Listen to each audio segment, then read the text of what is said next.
Today I'm going to teach you how to master irregular English verbs in 8 steps that you can apply to your studies right now. Today I'm going to be going over how to recognize an irregular English verb, go over 8 tips for mastering irregular English verbs, and then put it into practice while I teach you some of the most common irregular verbs. And I'm also going to quiz you along the way.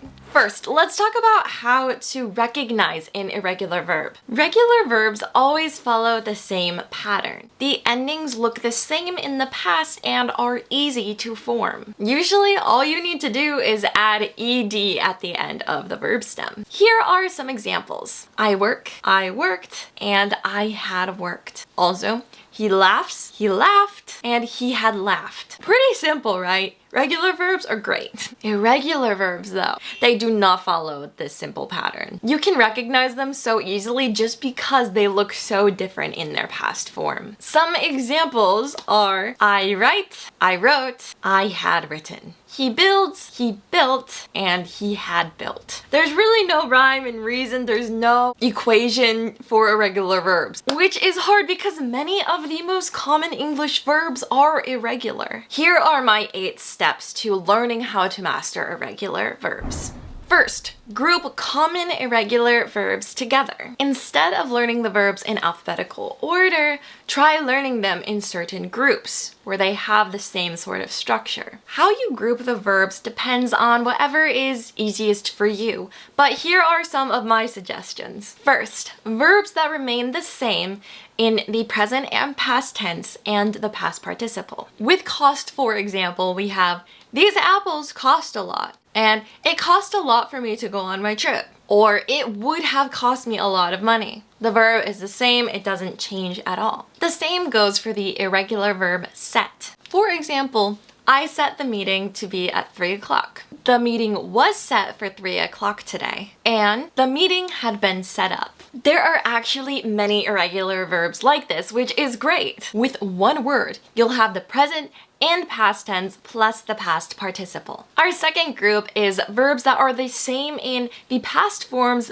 but not the present. For example, breed and bred and shoot and shot. The third group that I would recommend to you are verbs that end in en in the past participle. For example, speak turns to spoken and wake turns to woken. For example, I speak up in my work meetings a lot versus spoken communication is important in business. And every morning when I wake up, I want to go to bed versus I was so scared when I had woken up in the middle of the night. Second, every time you learn a new verb, learn it in all of its tenses. Don't just learn that to steal means to take something without permission. You should also learn the simple past tense being stole and the past participle being stolen. My third tip for you is to turn memorizing into a game, especially if you have a hard time with memorization. There are a few games online that can make memorizing fun and easy. The British Council has a quiz-like game, the Macmillan Dictionary has a verb wheel,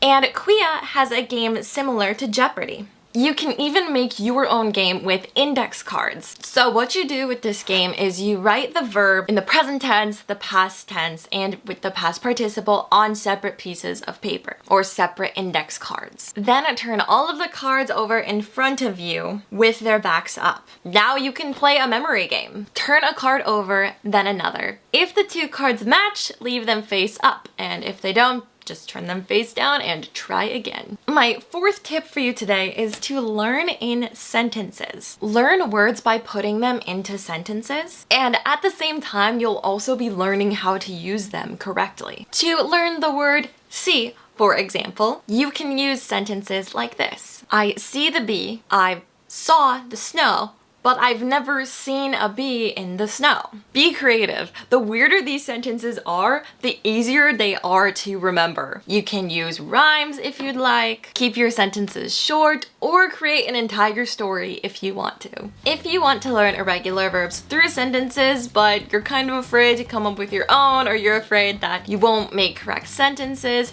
don't worry. A great way to immerse yourself into these words naturally is with FluentU.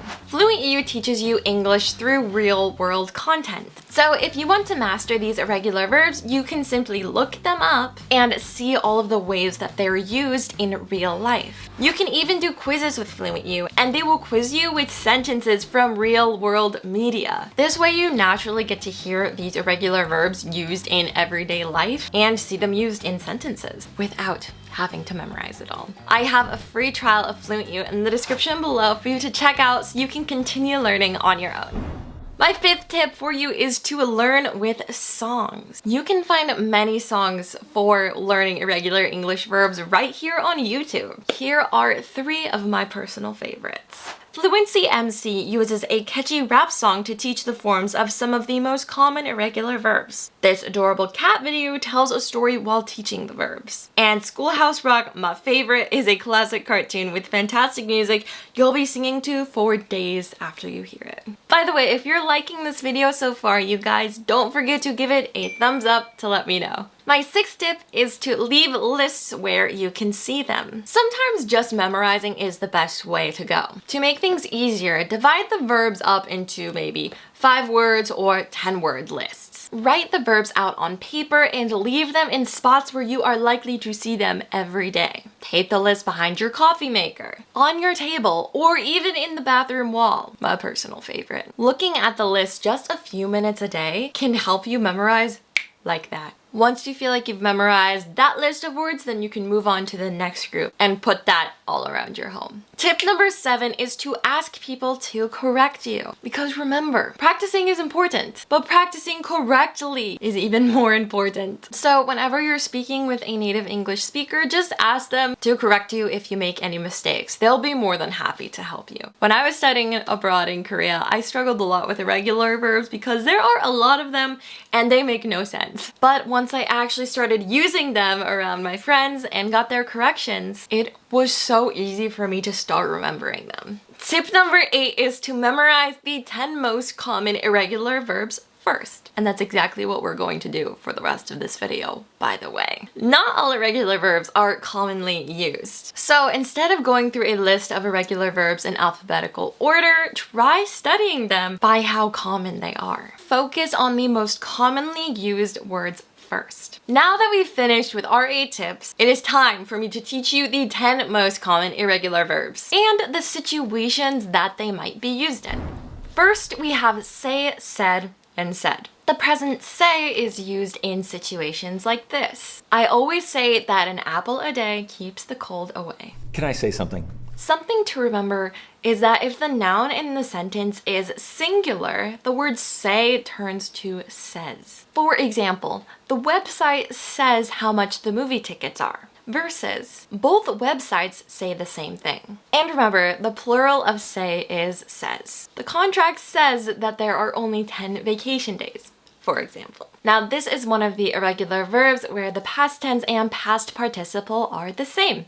Said. First, we have the past tense, which is used in situations like this. He said he was only a few minutes late to the meeting, but that was 30 minutes ago. I already said that.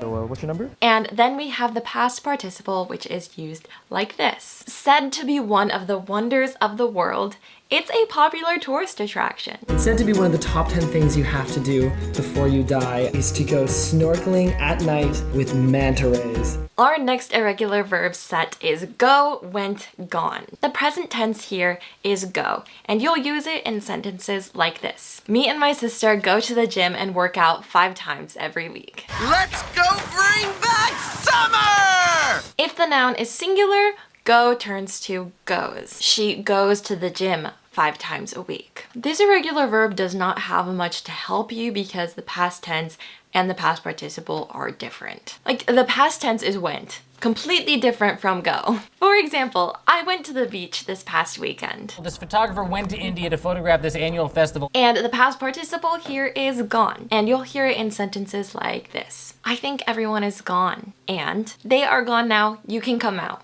But the one thing that never sticks around and is gone as fast as we can buy it is the wonderful, beautiful, noble banana. Our next set that we have is come, came, come. Kind of sounds fun, huh? The present tense is come, and you will hear it in default following sorts of situations. I come to work 5 days a week. I love having you here. You're very funny, and come back anytime. If the noun is singular, come turns to comes. He comes to work every day. The past tense is came. For example, he came all the way to London to see me. And the past participle is just like the present tense, come, but obviously it's used in different sentences and different situations. Sentences like this: they have left and come back. And after he'd come to join us, we talked for a while. To be honest though, come used as a past participle is not very common in English, so don't worry too much about it. Next we have know, knew, and known. The present tense here is know, and it'll be used in sentences like the following. I know what my responsibilities are as a teacher at this school. Do your parents know you wrote this? If the noun is singular, then know becomes knows. She knows what she's talking about. The past tense is knew. For example, I knew that you would get the promotion. Because that was the moment I knew my girlfriend no longer loved me. And the past participle is known. Like, known for being expensive, the brand is still very popular. Next we have get, got, and gotten. In the present tense we have get. For example, I get my paycheck every 2 weeks. We get knocked down, we gotta get back up, and we gotta laugh at it. You gotta find times to laugh. If the noun is singular, get becomes gets. He gets his paycheck every week. In the past tense we have got. For example, I got my Christmas bonus at the end of the year, and it paid for my trip to Bali. You got grass, you got cleats, and you got helmets with masks on. And for the past participle, we have gotten. For example, I had visited the dentist and gotten my teeth checked. I have friends that have been married and gotten divorced. You know, I don't want to get divorced. Next, we have give, gave, and given. The present tense is give, and you'll hear it in sentences like the following. Let's give her a raise for being a great employee. Or, this company gives money to charity every month. Please give us your full attention. If the noun is singular, it becomes gives. She gives us gifts every time we have a birthday. The past tense is gave. For example, they gave her a raise. Or, she gave me advice regarding my relationship with my boyfriend. So it gave me an idea. And the past participle is given. For example, if given enough time, I can finish the project. Next we have become, became, become. Here, the present and past participle of the verb are the same. This is where context is very important, and grammar structure, obviously. When we say become in the present tense, we say sentences like this. You become better in English as you keep practicing it. As the past participle, you'll hear sentences like this. He had just become the manager of the company when it shut down. Listen to the next video clip and tell me if become is being used in the present tense or as the past participle. Certainly I'd recall what had become of her, whether she was victim or culprit. This is the past participle because had comes before it. Let's take a look at the present tense now. And remember, if the noun is singular in the present tense, we change become to becomes. He becomes very motivated once he gets out of bed. And we're trying to help people become more conscious and aware of their dreams. And the simple past for this irregular verb is became. For example, he became employee of the month because his project succeeded. He became a great martial artist and he won 2 world championships. Next we have find, found, and found. First we have the present tense find. For example, we need to find out what happened. Or, can you find out the solution to the equation? First of all, you have to find a unique niche. If the noun is singular in the present tense, find becomes finds. She always finds out the solution to every problem. Both the past tense and the past participle here are the same.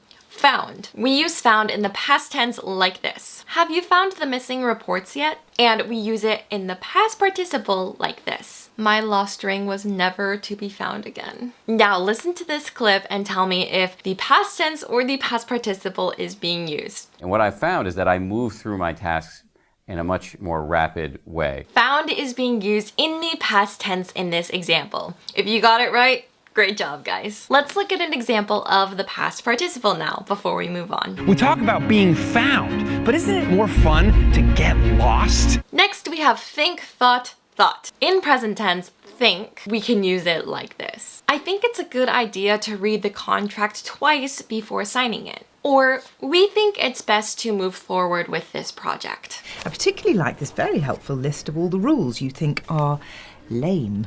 If the noun in the present tense is singular, think becomes thinks. He thinks he deserves the promotion more than anyone else. And again, the past tense and the past participle are the same. When we use thought in the past tense, you will hear sentences like this. I thought it was a good idea, but now I'm regretting it. And in the past participle, we will say something like, he'd thought about signing the contract, but after looking over it one more time, he decided not to. Figure out in this next example if the irregular verb is being used in the past tense or as the past participle. Around 400 BC, Hippocrates, thought of as the father of modern medicine, first recommended chewing willow bark for pain relief. Thought was being used in the past participle in that sentence.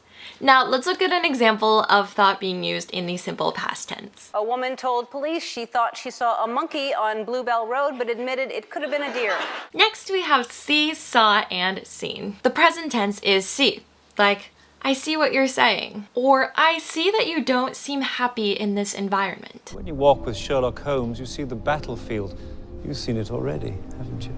If a sentence has the singular noun before the present tense, see becomes sees. He always sees the good in every situation. For the past tense, we have saw. For example, I saw lightning during the thunderstorm last night. Or, I think I saw you yesterday at the bookstore. I saw you tweet an article about Russia. And for the past participle, we have seen. For example, I've seen that movie before. Or, we've seen dozens of movies within the past year. Not a footprint to be seen.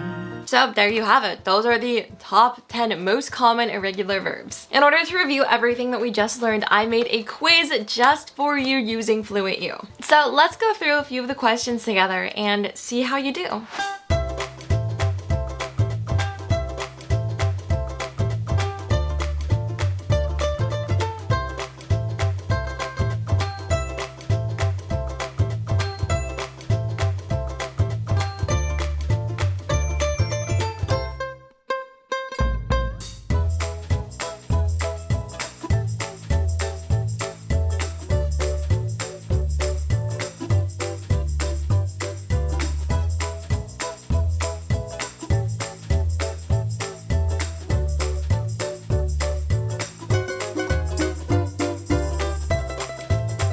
Now, I have a present for you guys before you leave this video. I created a PDF with everything that I went over in this video just for you so that you can review and learn those irregular verbs in an easier way. You can find it in the description below. Now, I have the best video for you guys to check out next. I made a video all about how to improve your speaking skills in English. It's honestly one of my favorite videos that I filmed, and I think it will help you learn the skills on how to start speaking irregular English verbs in everyday life and in sentences. It's a great video and I think you guys will really enjoy it.